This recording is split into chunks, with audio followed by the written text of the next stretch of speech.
Okay, people, how are you all doing today? Hope you guys are doing well. Please, let me quickly talk about these universities that are quite affordable in Europe. Now, the reason why I'm talking about this is because I realize that many people still don't have an idea on where to search for schools, affordable schools, and a whole lot of stuff. So I'm going to be giving you this list now. Then you check them. If you take the name of the school, type it on Google, okay, then you look at it very well. You check the website and check the requirements, then you apply for a program. It is very essential for you to do what I'm telling you, because if you do not type the name of the school on Google, or probably I'm going to put a link below, but please, there are so many things I want to mention in this video. I will give you this list. There are about 4. Then I will talk about one particular school that offer nursing in English language for masters. Those of you who ask me about nursing programs, I have a program for you, a school for you. All right. Now let's begin with this. There are a lot of things I want to say here, so it is going to help you a lot. The names of the schools are, the first one is University of Messina. University of Messina is in Italy. And if you check very well, this particular university is located in Sicily. And in Sicily, of course, you need to understand that Sicily is not a big place. It's not that big like Milan. So you should actually apply to this school. In fact, apply to the school, then try to apply to the other schools I'm going to mention very soon. Because I think if you do these applications, drop as many applications as possible, it is going to be advantage you. I hope you understand. Now, there are many English programs at this university, University of Messina. So if you check, you are going to see. But one disadvantage now with this institution is that they are asking for English proficiency, the IELTS score, right? Or if you do not have IELTS, you can use the SAT score. So please go and check it. It is very cheap. I have a video I did already about it. Then check University of L'Aquila, all right? This is another school, and I think this one is located in Napoli. It is very cheap as well. Remember, when I say it is very cheap, it means that if you get admission, then all they are going to ask you to pay in this institution is not going to be much money. Like, it's not going to be more than 500 euros, all right? Just check. I don't want to give you the figure. I want you to go and check and see how much is there so that you can actually apply. Now, the requirements to apply to these universities may vary.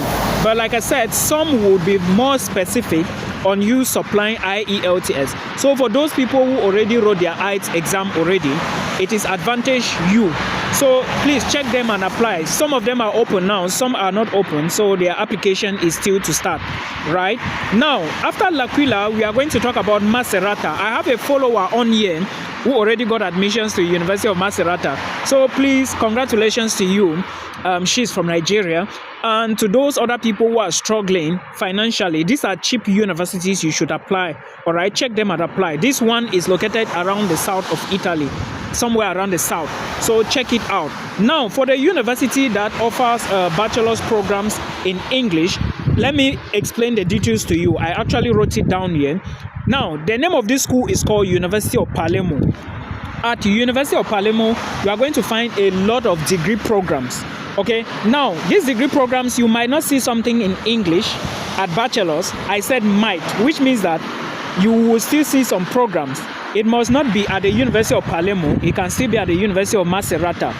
Now remember that though these schools are not charging too much money, you'll be asked to pay a tuition fee when you reach Italy. Some will ask you to pay before you arrive Italy, but most of them will tell you to pay only when you have arrived, which means you are going to apply for your visa, move to Italy before you can then apply for, you can then pay the tuition. So that is what you should know. Now, at the University of Palemo, I was looking at it yesterday with someone. I'm working on her stuff, and we realized that they have a bachelor's program, not a bachelor's program, but a master's program in nursing.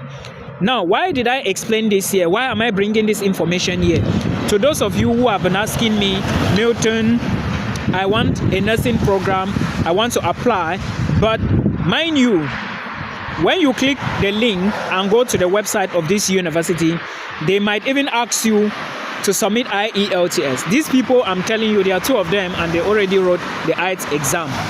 So it is now left for you to make a decision. Check now if they are not asking for height, you submit the application. But remember, when you go to this university website, you are going to realize that it will take you, when you click the nursing program, it will carry you to the coordinator's website. Now, you are not going to see where to apply. Probably you are going to see it, but I didn't see it. So the first thing first to do now at this stage is to send an email to the coordinator of the program and tell him that you are interested, this is your qualifications, this is your nationality, you want to apply for the program, and then from there you will know what to say. I hope you understand. This school is also very cheap. If you apply to the University of Palemo, you are going to pay 356 euros. Now, if you apply, remember to pay this money, there are two categories of people from Africa who are supposed to pay. Some are paying 356 euros, others are paying, I think, 426. It just depends on which country you are coming from. Well, those paying 356 are those who are considered people from the poorest countries, or let me say those who are coming from poor countries. This is how it is categorized on the website. Now, let me say something. Cameroonians, those of us, or those of you who did HND, then later on went to do a degree. I'm talking to those of you who did something like B.Tech. Please listen to me, B.Tech people, those of you with bachelors in technology. There is something I realized I was working on somebody's application, okay, for Sweden. So I noticed that her bachelor's degree is B.Tech. Then when I was checking the credits, they were not enough. These B.Tech people, please check your transcript to see if you actually had up to 180 credits. Because those who graduated from state universities like the University of Boya, the University of Yaoundé 1 or Yaoundé 2, I know that for you to graduate, state universities, I mean state universities in Cameroon, I know that for you to graduate, you need to have at least 180 credits in order to graduate. But when I was checking this B.Tech, I noticed that the person who owned this degree, she didn't have up to 180. I think she had like 60 credits. So you need to put all of this into consideration when you are looking at universities. Why did I even take note? Because the programs I was trying to select for her, the program said you need to have 180 credits.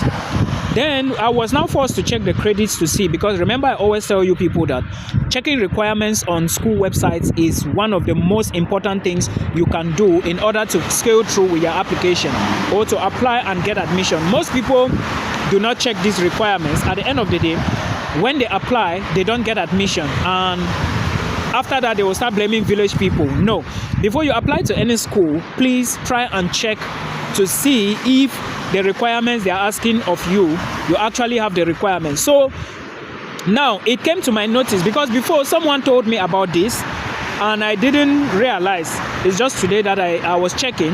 Then I noticed that people with B.Tech degrees, there are some people from Cameroon. I don't know if they are from professional schools or something, but note that if you graduate from a university and your credits are not up to 120 and your certificate or transcript carries B.Tech, you cannot apply for master's programs in Sweden, right? Check very well. Most masters in Sweden want you to have at least 180 credits at your bachelor's, and your bachelor's must be from a recognized university in your home country.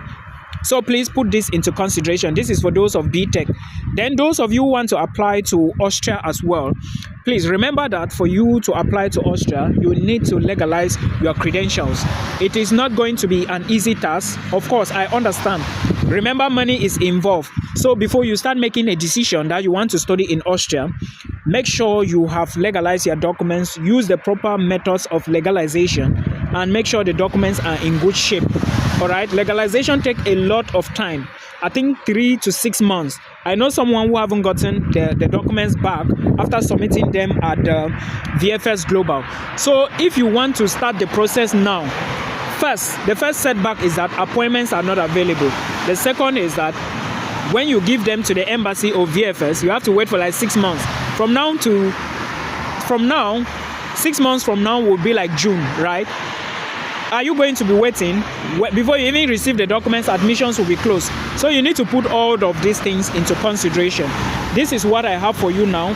Then in another video, someone was equally asking me about universities that offer supply chain management. Let me see. Okay, this is the group I actually found for the person. For the person who was asking me about schools that offer supply chain management, I found this for you. Please, when you listen to me, go to the school website, check to see if they have supply chain management. I think I actually saw a program in Sweden. If you check universityadmission.se, you will notice that there is a program. There is a supply chain management program in Sweden. I don't remember the university, but I saw it. So if you are looking for supply chain management schools in Italy, look at the Rome Business School. That's school number 1. Look at Tor Vergata University of Rome. They have a program that is not supply chain, but they have something related to supply chain.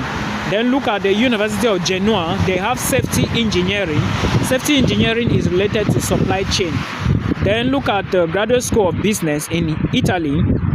Then look at Tuscany University in Toscana. Tuscany, that's the name. So check these universities, then you see. If you need other institutions that offers the same program, all you need to do is to just type the name of the schools. Just say, okay, universities in Austria that offer supply chain management, then you are good to go. This is what you basically need to do. I hope this helps you. We are going to meet again in another one.